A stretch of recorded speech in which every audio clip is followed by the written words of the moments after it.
In this 5-part series, we are going to dig into Drew Lock's first 5 games as he works to be the quarterback of the future for the Denver Broncos, and we're going to see what he did well and where he can improve.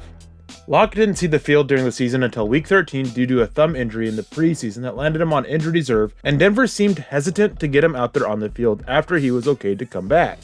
His first start in week 13 came against the Los Angeles Chargers, a divisional foe, and divisional games are always extra tough. Making this game even harder was the pieces the Chargers had on defense. Denver really needed to use their run game against the Chargers to ease Lock into his first start, but also keep those 2 great pass rushers the Chargers have in check, and it actually did help quite a bit.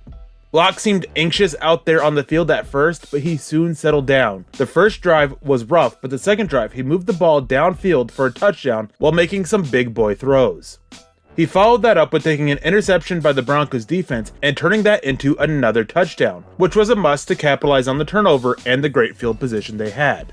After that, Lock really started to falter as on the next 7 drives from Denver, they put up 3 points and saw a really bad interception from Lock. His lack of experience was showing.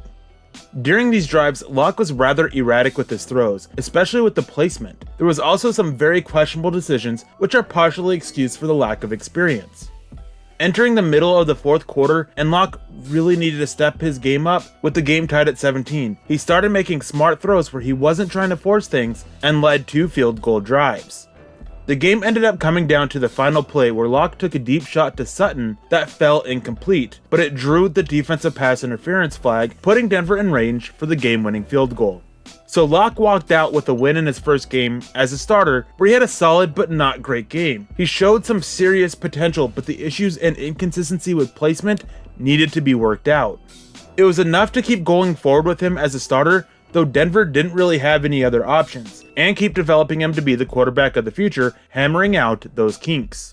Stay tuned for part 2 of the series, and make sure you check out milehighhuddle.com for the film article breaking down 5 plays from Lock from this game. For Mile High Huddle and Sports Illustrated, I'm Eric Trickle.